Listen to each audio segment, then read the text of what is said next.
Breaking news చూస్తున్నాం. ఇటు ముఖ్యమంత్రి రేవంత్ రెడ్డి చిట్ చాట్లో జీవన్ రెడ్డి పైన సెన్సేషనల్ కామెంట్స్ చేశారు. జీవన్ రెడ్డి చేసిన వ్యాఖ్యలపై నేను స్పందించను అంటూ ఆయన మాట్లాడుకొచ్చారు. సీనియర్లకు అవమానం జరిగిందంటూ ఇటు కేటీఆర్ మాట్లాడుతున్నారు.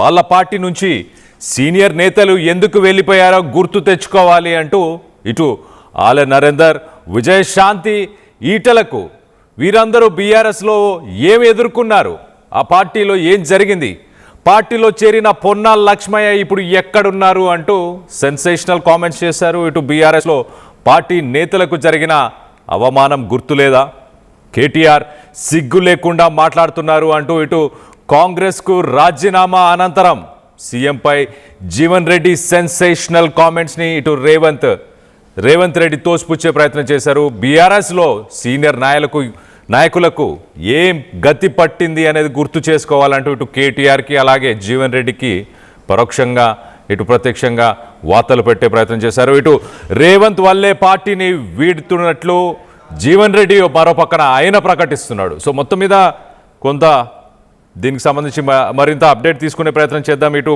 కాంగ్రెస్ నుంచి ఏమనుకుంటున్నారు, ఇటు జీవన్ రెడ్డి అయితే నిన్న కేసీఆర్ని కలుస్తూ కేసీఆర్తో పనిచేయడం చాలా సంతోషంగా ఉంది అంటూ 40 సంవత్సరాలు కలిసి వర్క్ చేశాము, ఇటు రాజకీయాల్లో ఉన్నాము, ఒకరిపై ఒకరం పోటీ కూడా చేసుకున్నాము, మొత్తం మీద ఇప్పుడు రానున్న రోజుల్లో కలిసి పనిచేసే ఆలోచనలో ఉన్నట్టు పార్టీలో ఎప్పుడు జాయిన్ అవుతారు, మరి బీఆర్ఎస్కి సంబంధించిన ప్రిలిమినరీ మీటింగ్లో ఆయన జాయిన్ అయ్యే అవకాశం ఉందా, దీనికి సంబంధించి ఇటు కాంగ్రెస్లో ఏం చర్చ నడుస్తుంది, నిన్న చిట్ చాట్లో సీఎం రేవంత్ రెడ్డి ఏం మాట్లాడారు, దీనికి సంబంధించి లేటెస్ట్ అప్డేట్ తీసుకునే ప్రయత్నం చేద్దాం. ఇటు మా ప్రతినిధి మధు ఉన్నారు, మధుతో మాట్లాడి తెలుసుకునే ప్రయత్నం చేద్దాం. మధు చెప్పండి, ఇటు రేవంత్ రెడ్డి ఇంకా ఏం చెప్పుకొచ్చారు జీవన్ రెడ్డి గురించి, అంటే సీనియర్లని బీఆర్ఎస్ పార్టీలో వాళ్ళకు ఎలాంటి అవమానాలు జరిగాయి గతంలో ఇక్కడ నుంచి బీఆర్ఎస్ పార్టీలో ఉన్న సీనియర్స్కి అంటూ ఆయన మాట్లాడుకొచ్చారా?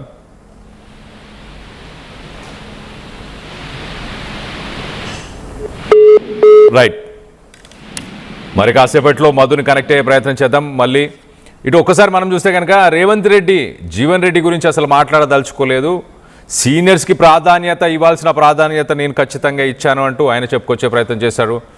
అలాగే ఇటు బీఆర్ఎస్లో సీనియర్స్ పరిస్థితి ఏంటి అనేది కూడా చెప్పుకొచ్చే ప్రయత్నం చేశారు. ఇటు జీవన్ రెడ్డి ఆయన ఏం మాట్లాడుతున్నారు ఒక్కసారి ఆయన గురించి ఆయన మాటల్లోనే వినే ప్రయత్నం చేద్దాం.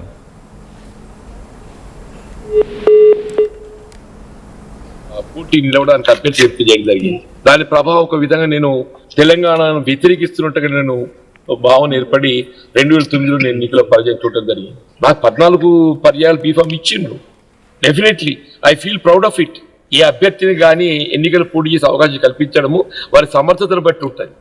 సమర్థత లేని వారికి ఏదైతుందో ఏ రాజకీయ పార్టీ కూడా అవకాశాలు కల్పిస్తుందని చెప్పి నేను భావిస్తాను. పార్టీ మారడం అనేది బేసిక్ ఏదైతుందో కాంగ్రెస్ పార్టీ ఏదైతున్నదో వాళ్ళు ఎన్నికలు చేసిన వాగ్దానాలు అమలు చేయలేకపోవటము, వాస్తవంగా ఏదైతుందో వీళ్ళ కేసీఆర్ గారి పాలన దశాబ్ద కాలం ఏదైతుందో 2023లో అంతకంటే బెటర్ పాలన ఇస్తామని ఒక భావన అభిప్రాయం కలిగించి అధికారానికి వచ్చినామే. ఇక్కడ వాట్ హ్యాపెండ్ ఎగ్జాక్ట్లీ వీళ్ళు తిరోగమన చర్యగా చెప్పంటూ నేను ముఖ్యంగా రైతాంగం వారికి కావాల్సినటువంటి ఒక పెట్టుబడి సౌకర్యాలు కేసీఆర్ రైతు బంధు కార్యక్రమాన్ని ప్రవేశపెడితే 2 పంటలు ఎగ్గొట్టిందని చెప్పంటూ నేను ఇప్పుడు 3వ పంట రబీకి సంబంధించి కూడా ఏదైతుందో ఇంతవరకు పూర్తి స్థాయిలో చెల్లింపు లేదని చెప్పంటూ నేను ఇవాళ ఏదైనా కానీ బెటర్ ఆలోచించి ముందుకు పోతామని చెప్పి అంటున్నా.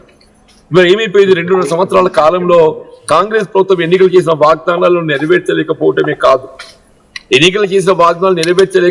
కాకుండా తిరోగమన చర్యగా ప్రయాణం చేస్తుంటే ఏ పార్టీ ఎవరైనా కానీ అటువంటి పార్టీకి కొనసాగే ప్రయత్నం చేస్తారా? వీళ్ళ కార్యకర్తలు గుర్తింపు లేకుండా ఆయనకి ఏం చేయాలి?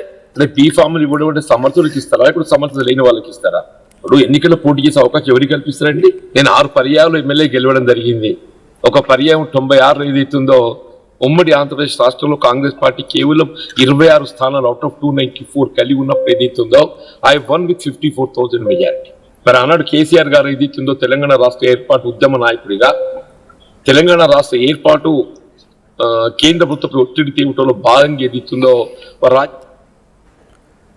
ఇటు కాంగ్రెస్ పార్టీ 14 సార్లు బీఫామ్ ఇచ్చింది అన్న ప్రశ్నకి తాను సమర్థవంతులకు మాత్రమే ఆ బీఫామ్ని ఇస్తారు కదా, గెలిచే క్యాండిడేట్స్కి, ఆ స్టామినా ఉన్న క్యాండిడేట్స్కి నాకు ఉంది కాబట్టి ఇచ్చారు, నాకేం ఫేవర్ చేయలేదు అంటూ చెప్పుకొచ్చే ప్రయత్నం చేశారు. అలాగే కాంగ్రెస్ పార్టీ ఏం చేసింది, 2.5 సంవత్సరాల వాళ్ళ పాలన కావచ్చు, వాళ్ళు మాట్లాడిన వాగ్దానాల గురించి కూడా ఆయన ప్రశ్నించే ప్రయత్నం చేశారు. దీనికి సంబంధించి మరింత అప్డేట్ తీసుకుందాం. ముఖ్యమంత్రి రేవంత్ రెడ్డి ఏమన్నారు చిట్ చాట్లో, దీనికి సంబంధించి మా ప్రతినిధి మధు ఉన్నారు, మధుతో మాట్లాడి తెలుసుకునే ప్రయత్నం చేద్దాం. మధు చెప్పండి, చిట్ చాట్లో ఇటు జీవన్ రెడ్డి చూస్తేనేమో 2.5 సంవత్సరాలు పాలన ఎలా ఉంది, ఏం వాగ్దానాలు చేశారు, అలాగా నేను సమర్థవంతుణ్ణి కాబట్టి నాకు బీఫామ్ 14 సార్లు ఇచ్చారు కదా అంటూ చెప్పుకొచ్చే ప్రయత్నం చేస్తున్నాడు. ఇటు రేవంత్ రెడ్డి వర్షన్ ఎలా ఉంది, ఆయనే మాట్లాడారు.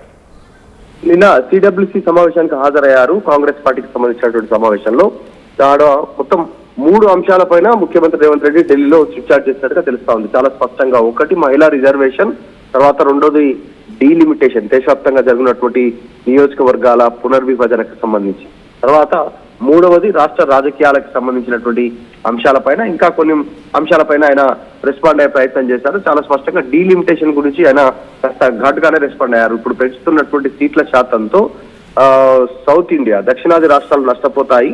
50% సీట్ల శాతం పెంచడంతో, ప్రస్తుతం ఉన్నటువంటి సీట్ల శాతంతో ఇక్కడ చాలా తక్కువ సంఖ్యలో పెరిగే అవకాశం ఉంది. ఇప్పుడు యూపీ, రాజస్థాన్, మధ్యప్రదేశ్ ఇట్లా కొన్ని రాష్ట్రాలు ఏవైతే ఉన్నాయో, బీహార్ ఇట్లాంటి రాష్ట్రాల్లో పెరిగేటువంటి సీట్ల శాతం అమాంతం డబల్ అయ్యే అవకాశం ఉంది. ఇక్కడ మాత్రం 50% పెరుగుతారు. సో వ్యత్యాసం దక్షిణాది రాష్ట్రాలకు, ఈశాన్య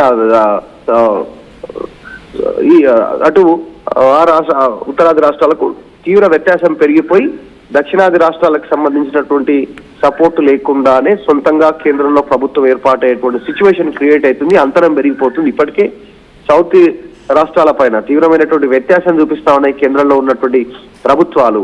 కాబట్టి ఇది మరింత పెరిగే అవకాశం ఉంది అనేటువంటి స్టేట్మెంట్ చేశారు. దీనిపైన సౌత్ నుంచి వాయిస్ గట్టిగా వినిపిస్తాం. సిడబ్ల్యూసీ లో కూడా ఇదే అంశాన్ని క్లారిటీగా కాంగ్రెస్ పార్టీ నాయకులకు వివరించే ప్రయత్నం చేశారంటూ స్టేట్మెంట్ చేశారు.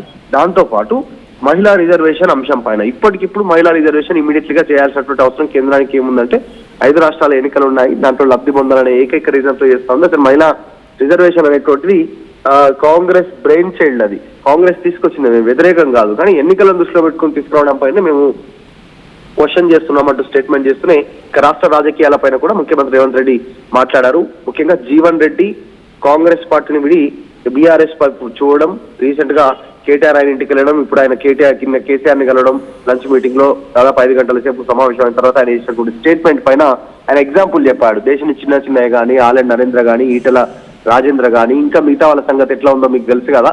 గతంలో వాళ్ళను పార్టీలో జాయిన్ అయిన తర్వాత పొన్నాల లక్ష్మయ్య పార్టీలో జాయిన్ అయినా కనిపిస్తున్నాడా బీఆర్ఎస్ పార్టీలో, కనీసమైన ఎవరికైనా బీఆర్ఎస్ లో ఉన్నట్టు తెలుస్తుందా అనేటువంటి స్టేట్మెంట్ మళ్ళీ ఆయన కాస్త హార్ష్ కామెంట్ చేశారు. ఒక రకంగా చెప్పాలంటే this is the last supper అనేటువంటి ఒక స్టేట్మెంట్ ఇచ్చారు. సినిమా టైటిల్ తో జీవన్ రెడ్డిని కంపేర్ చేస్తూ చెప్పారు. లాస్ట్ యుద్ధం ఆయన వేసేటువంటిది చివరి పోరాటం అంటూ స్టేట్మెంట్ చేశారు. సో ఆ జీవన్ రెడ్డి విషయంలో మొత్తానికి రేవంత్ రెడ్డి రెస్పాండ్ అయ్యారు. బీఆర్ఎస్ లో పోయినటువంటి వారికి భవిష్యత్తు ఏం లేదు అనేటువంటి విధంగా మాట్లాడేటువంటి ప్రయత్నం చేశారు రేవంత్ రెడ్డి. దాంతో పాటు ఇంకా కొన్ని అంశాలపైన కూడా, గద్దర్ విషయానికి సంబంధించి కూడా ఆయన స్టేట్మెంట్ చేశారు. అసలు కిషన్ రెడ్డి గద్దర్ని కలిసినటువంటి విషయం కనీసం తెలుసా తెలియదా అనేటువంటి స్టేట్మెంట్ చేశారు. సో ఇలా అన్ని అంశాలను మాట్లాడుతూనే ప్రస్తుతం ఉన్నటువంటి మంత్రుల గురించి కూడా రెస్పాండ్ అయ్యారు రేవంత్ రెడ్డి. కేబినెట్ లో ఉన్నటువంటి తుమ్మల నాగేశ్వరరావు, జూపల్లి కృష్ణారావు వాళ్ళిద్దరూ గతంలో బీఆర్ఎస్ పార్టీలో మంత్రులుగా ఉండి ఓడిపోతే వాళ్ళ పైన గెలిచినటువంటి వారిని బీఆర్ఎస్ పార్టీలో జాయిన్ చేసుకున్నటువంటి చరిత్ర బీఆర్ఎస్ పార్టీకి ఉంది. కనీసం వాళ్ళు వార్డు మెంబర్లను కూడా డిసైడ్ చేయలేనటువంటి సిచ్యువేషన్ క్రియేట్ అయిందంటే అర్థం చేసుకోవచ్చు బీఆర్ఎస్ లో ఎట్లా ఉంటుంది పోయిన వాళ్ళ పరిస్థితి. సో జీవన్ రెడ్డి కూడా అట్లే ఉంటుంది అనేటువంటి స్టేట్మెంట్ చేశారు. సో దాంతో పాటు చాలా కీలకంగా ఆయన మాట్లాడిందంటూ డీలిమిటేషన్ కి సంబంధించి, చిన్న రాష్ట్రాలు మరీ చిన్నగా అయిపోతాయి, పెద్ద రాష్ట్రాలు మరీ పెద్దగా అయిపోతాయి, వాళ్ళ సంఖ్య పెరుగుతుంది, దక్షిణాది రాష్ట్రాల సపోర్ట్ లేకుండానే కేంద్రంలోకి వచ్చే అవకాశం ఉంటుంది, దీన్ని వ్యతిరేకిస్తాం. ఎట్లయితే గతంలో వ్యవసాయ చట్టాలు ఫార్మర్స్ లాస్ తెచ్చి బ్యాక్ స్టెప్ వేసిందో కేంద్రం, ఇప్పుడు కూడా మేము చెప్పినట్టు మా నిర్ణయాలను పరిగణలోకి తీసుకోకపోతే దీన్ని కూడా డిలిమిటేషన్ నిర్ణయాన్ని కూడా వెనక్కి తీసుకునేలాగా పెద్ద ఎత్తున ఉద్యమాన్ని తీసుకొస్తామనేటువంటి స్టేట్మెంట్ రేవంత్ రెడ్డి ఢిల్లీ వేదికగా చిట్ చాట్ చేయడంతో కాస్త చర్చ కొనసాగుతుంది. Kalyan. Right Madhu, thanks for the latest update. So మొత్తం మీద ఇటు ముఖ్యమంత్రి చిట్ చాట్లో డిలిమిటేషన్ గురించి, అలాగే ఉమెన్స్ రిజర్వేషన్ గురించి, మరియు బీఆర్ఎస్లో సీనియర్స్ పరిస్థితి ఎలా ఉంది, గతంలో ఉన్న సీనియర్స్ ఈటాల రాజేందర్, ఇటు జూపల్లి కావచ్చు, అలాగే ఇప్పుడున్న మంత్రి తుమ్మల నాగేశ్వరరావు కావచ్చు, వీరందరూ బీఆర్ఎస్లో ఉన్నప్పుడు వాళ్ళ పరిస్థితి ఎలా ఉంది, అట్లీస్ట్ ఒక వార్డు మెంబర్ని కూడా వాళ్ళు ఎన్నుకోలేని పరిస్థితి, అంటే వాళ్ళు ప్రమోట్ చేయలేని పరిస్థితి. అలాంటి పరిస్థితులు ఇటు జీవన్ రెడ్డికి కూడా ఎదుర్కోబోతున్నాడు అంటూ ఇటు రేవంత్ రెడ్డి సెన్సేషనల్ కామెంట్స్. మరోపక్కన జీవన్ రెడ్డి మనం చూస్తే కనుక చాలా క్లియర్గా కాంగ్రెస్ పార్టీ 2.5 సంవత్సరాలు ప్రజలకు ఇచ్చిన వాగ్దానాలని నిలబెట్టుకోలేకపోయింది. ఎట్ ద సేమ్ టైం ఇటు రేవంత్ రెడ్డి గవర్నెన్స్ గురించి కావచ్చు, అలాగే ఇటు యువత గురించి, ఇటు మరీ ముఖ్యంగా ఫార్మర్స్ గురించి, ఇటు రైతుల గురించి, రైతులకు ఇచ్చిన రైతు భరోసా, వీటన్నిటి గురించి కూడా ఆయన మాట్లాడే ప్రయత్నం చేశాడు. అందుకే నేను కేసీఆర్తో పనిచేయాలనుకుంటున్నాను అని చెప్పుకొచ్చే ప్రయత్నం చేశాడు. సో మొత్తం మీద దీనికి సంబంధించి మీరేమనుకుంటున్నారు? నిజంగానే బీఆర్ఎస్లో సీనియర్స్కి ఆ వాల్యూ దక్కట్లేదా? ఇటు రేవంత్ రెడ్డి మాటలతో మీరు ఏకీభవిస్తున్నారా, లేకపోతే జీవన్ రెడ్డి ఏదైతే కాంగ్రెస్ పరిపాలన గురించి మాట్లాడుతున్నారో దాని గురించి మీ అభిప్రాయాలు ఏంటనేది కింద కామెంట్ రూపంలో తెలియపరచండి. Thank you. ఇప్పుడు సమర్థత లేని వాళ్ళకి ఇస్తారా? ఇప్పుడు ఎన్నికల్లో పోటీ చేసే అవకాశం ఎవరికి కల్పిస్తారండి? నేను 6 పర్యాయాలు ఎమ్మెల్యే గెలవడం జరిగింది. ఒక పర్యాయం 96 ఏదైతుందో ఉమ్మడి ఆంధ్రప్రదేశ్ రాష్ట్రంలో కాంగ్రెస్ పార్టీ కేవలం 26 స్థానాలు అవుట్ ఆఫ్ 294 కలిగి ఉన్నప్పుడు ఏదైతుందో ఐ వన్ విత్ 54,000 మెజారిటీ. మరి ఆనాడు కేసీఆర్ గారు ఏదైతుందో తెలంగాణ రాష్ట్ర ఏర్పాటు ఉద్యమ నాయకుడిగా తెలంగాణ రాష్ట్ర ఏర్పాటు కేంద్ర ప్రభుత్వ ఒత్తిడి తీవ్రలో భాగంగా ఏదైతుందో వారు రాజీనామా చేసి పోటీ చేశారు. అప్పుడు ఏదైతుందో కాంగ్రెస్ పార్టీ మరి నన్ను 2 పర్యాయాలు వారితో పోటీ నిలవడానికి అభ్యర్థి ఎంపిక చేయడం జరిగింది. దాని ప్రభావం ఒక విధంగా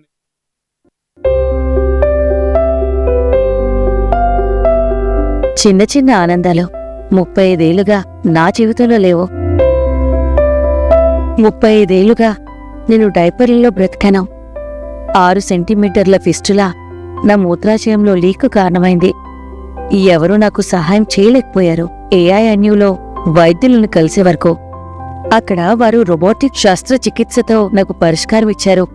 వారు నా ఆత్మవిశ్వాసాన్ని కూడా తిరిగిచ్చారు. Precision Care makes it possible. The Center for Robotic Surgery at AINU